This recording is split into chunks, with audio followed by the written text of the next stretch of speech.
J'espère que vous allez bien, j'espère que vous vous portez bien. Comment connaître ou comment savoir si un pays se porte bien économiquement? Et si un pays se porte bien économiquement, en général, il se porte bien euh, sur tous les autres plans. Parce que le plus important, c'est l'économie. Et tout le reste, c'est du superflu, ce n'est pas essentiel. Faut dire la vérité. La tranquillité, le bonheur, la stabilité, l'épanouissement, la prospérité, toutes les notions positives qui sont liées au bonheur d'un pays viennent de l'économie. Quand il y a de la croissance, quand il y a des emplois, quand il y a des bons salaires, quand il y a des infrastructures de qualité, quand il y a une bonne santé, une bonne éducation, le pays se porte bien. Et tout cela nécessite de l'argent. Les pays qui sont riches, c'est les pays les plus prospères, c'est les pays où le niveau de vie et la qualité de vie est supérieure, et c'est des pays où les peuples sont les plus heureux. Donc tout est question d'économie. Le reste, tout ça c'est finalement du superflu. Oui, un débat, les démocrates finalement, les pays les plus riches sont les pays les plus démocratiques. Donc on ne peut que conclure que la démocratie est le système politique qui permet le plus de création de richesses et qui offre le plus de prospérité au peuple. Mais ça reste un débat. Pour savoir comment l'économie d'un pays se porte, à quoi il faut s'intéresser? C'est quoi le maillon à la base de l'économie? C'est quoi? C'est l'entreprise. C'est l'entreprise. Dans un pays où les entreprises se portent bien, c'est là où il y a la croissance, le dynamisme, l'évolution, création de richesses et d'emplois, une prospérité, une amélioration des conditions de vie de la population et du niveau de vie de la population. Pourquoi? C'est les entreprises qui payent les impôts, c'est les entreprises qui offrent les recettes fiscales au trésor public d'un État, c'est les entreprises qui créent les emplois, c'est les entreprises qui exportent, c'est les entreprises qui apportent de l'innovation et c'est les entreprises qui permettent à un pays de fonctionner, de rouler et de se développer. Justement, intéressons-nous aux entreprises algériennes. On va voir qu'est-ce que les entreprises algériennes comment elles sont en train d'évoluer, comment elles sont en train de se développer, comment elles sont en train de fonctionner.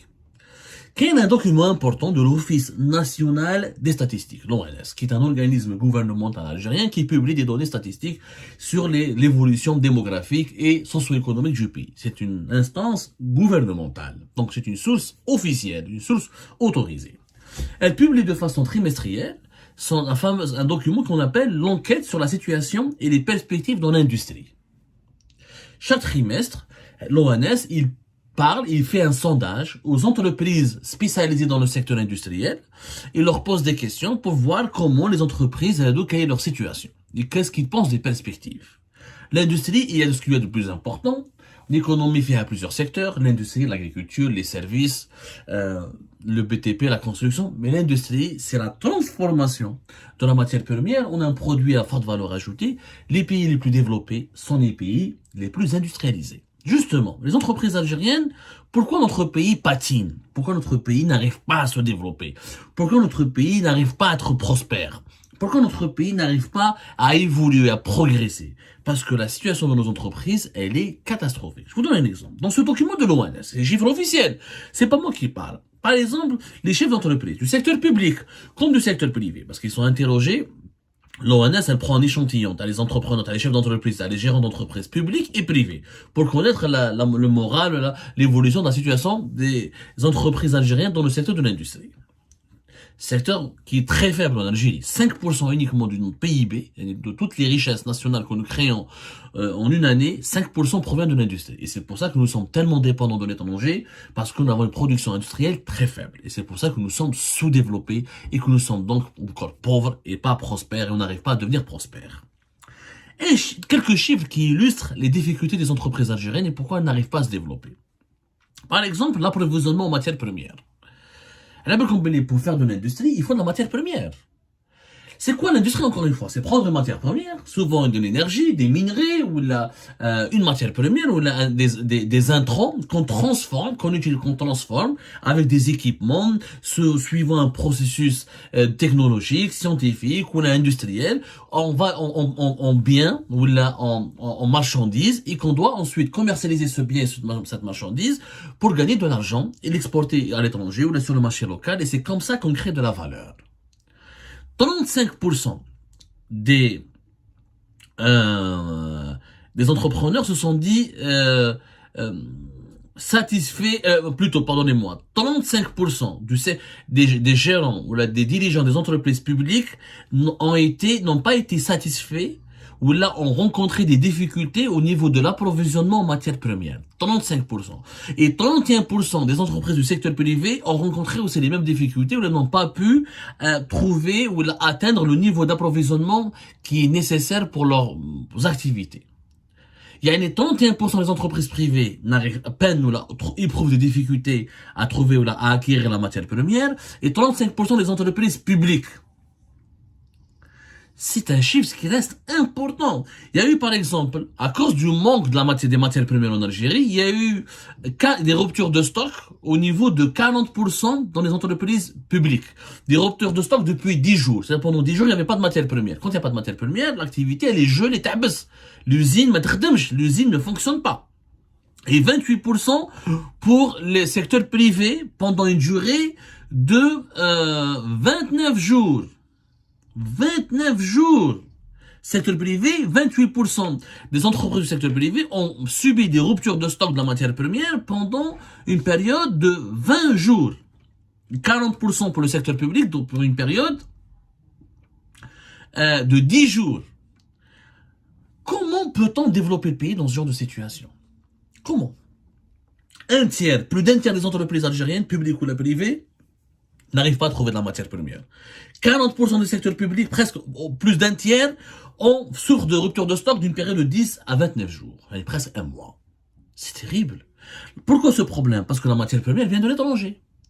Si la matière première n'est pas, si l'État, comme nous avons une politique anti-importation, où nous avons multiplié les mesures de 2020 à 2023, de restriction des importations, changement des codes des registres de commerce, changement des codes d'activité, des codes d'activité douanières, changement des règles de domiciliation bancaire, imposition de certaines démarches administratives et bureaucratiques, imposition de certaines licences pour importer. Voilà, on a mélangé bien l'importation de la matière première, qui n'a rien à voir avec l'importation des produits finis.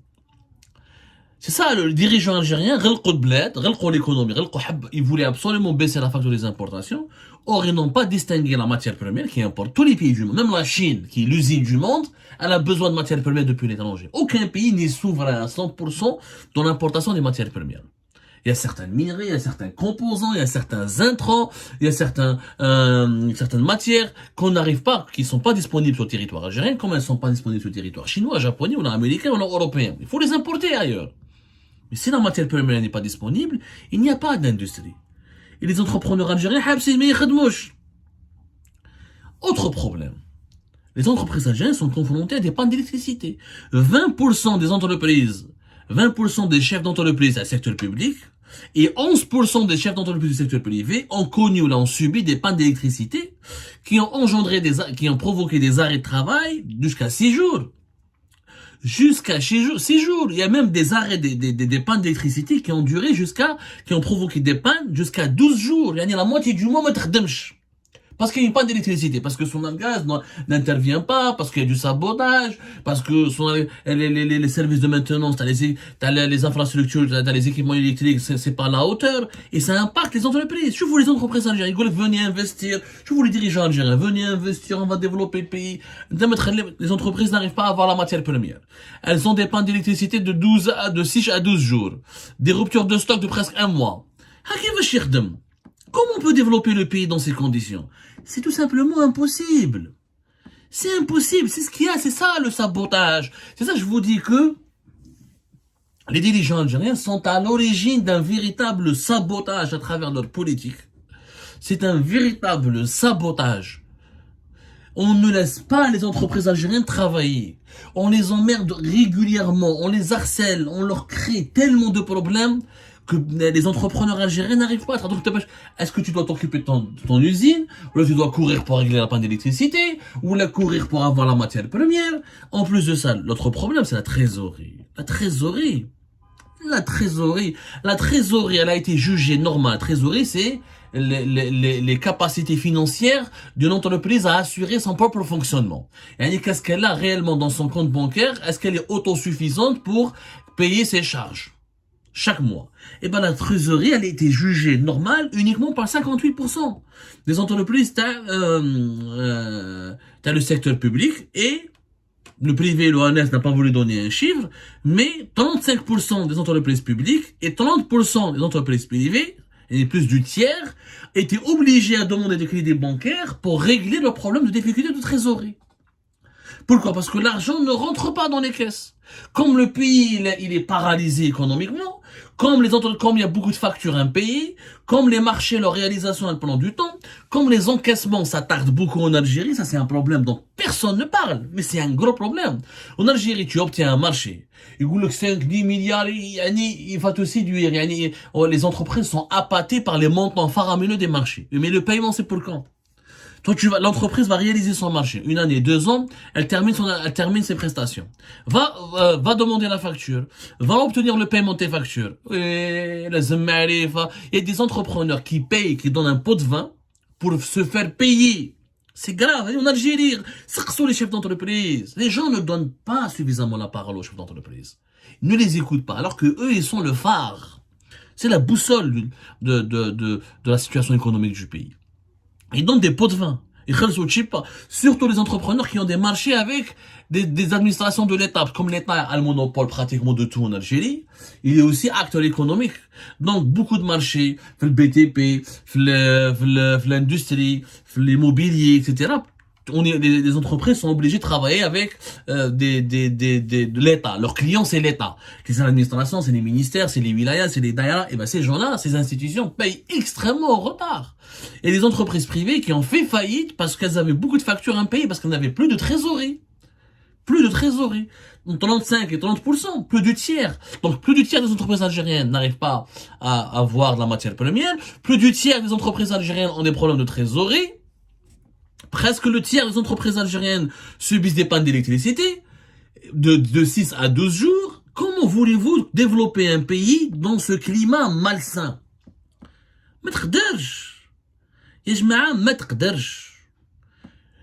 Il faut faciliter la vie aux entreprises, il faut les payer, il faut les encourager, il faut leur offrir au moins un accès à l'électricité en façon permanente, il faut au moins, on demande pas à l'État de leur donner de l'argent, laissez-les travailler, c'est tout.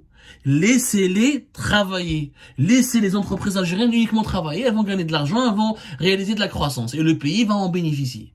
Mais toi, tu veux pas d'électricité, rupture de stock, pas de matière première, problème de trésorerie, les équipements. Il y a beaucoup d'équipements. Comme l'Algérie a restreint les importations, il y a la matière, donc dans une usine, il y a la matière première, il y a les équipements, les machines.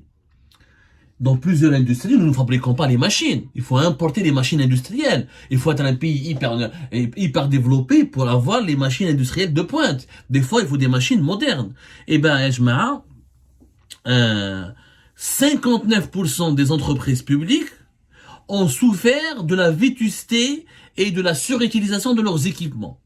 Et 32% des entreprises privées ont connu aussi des pannes durant tout le trimestre de l'année 2000, tout un trimestre, à cause de la vétusté de leur matériel, de leurs équipements. On parle toujours du troisième trimestre de l'année 2023. Troisième trimestre, c'est-à-dire durant l'été 2023. Voilà, ça commence de juin jusqu'à septembre. C'est énorme. C'est énorme. 51% des entreprises publiques ont un problème de vétusté dans le matériel des équipements. Et 32%. Qui ont des pannes qui sont jusqu'à 13 jours. Qui ont des pannes jusqu'à 29 jours. 24% des entreprises publiques ont subi des pannes de leurs équipements. 24%, pardonnez-moi, des entreprises publiques ont subi des pannes de leurs équipements industriels, des équipements de leurs usines pendant 29 jours.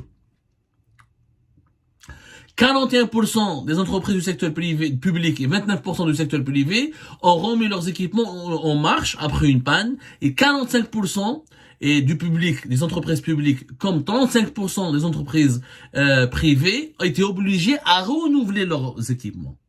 Ce qui nécessite des investissements. Or, aujourd'hui, un entrepreneur algérien va demander à importer un équipement, une machine industrielle. Regardez le temps que cela prend. Imagine, une entreprise algérienne, elle a une panne. La machine habset. Que ce soit dans l'industrie du plastique, l'agroalimentaire, les matériaux de construction, le textile, l'électronique, peu importe l'activité industrielle de l'entreprise. Il y a une panne, comme le cas 59% des entreprises étatiques et 32% du secteur privé. Si la panne dure plus de 15 jours, il faut renouveler, il faut acheter une nouvelle machine. Va demander à la banque une domiciliation, va essayer d'importer une machine. Vous allez voir le temps que ça va prendre. Des fois 6 mois, 5 mois, des fois plus. Et l'entreprise n'est pas autorisée à importer une machine. Donc ils sont obligés de traficoter, second, avec leur vieille machine pour sauver l'entreprise. Regardez la situation de nos entreprises. Catastrophique. Problème de trésorerie, problème et vétusté des équipements industriels, accès difficile, pratique très compliqué à la matière première, des pannes d'électricité. Comment voulez-vous que l'on peut développer un pays dans des conditions? On peut pas développer l'Algérie dans ces conditions. Et pourtant, c'est du réel. C'est pas des chiffres qui viennent du Maroc, d'Israël, des Émirats, ou de la France, ou de l'Espagne. C'est des chiffres de l'ONS. C'est l'Office national des statistiques, je le rappelle. Un organisme gouvernemental. C'est une source officielle autorisée. C'est pas moi qui le dis. La véritable situation économique dans notre pays. On sabote le régime algérien actuel. Il sabote en permanence nos propres entreprises sont victimes d'un sabotage permanent. Le sabotage, il est où? On leur complique la vie pour acheter la matière première, on les empêche de ramener des équipements industriels, on les répare pas les pannes d'électricité rapidement, et on les laisse pas accéder à des financements de façon plus facile pour gérer leurs problèmes de trésorerie, et on paye pas leurs factures. 5 points. On ne paye pas leurs factures, on ne les paye pas dans les bons délais. Comment voulez-vous qu'on se développe et qu'on évolue dans ces conditions?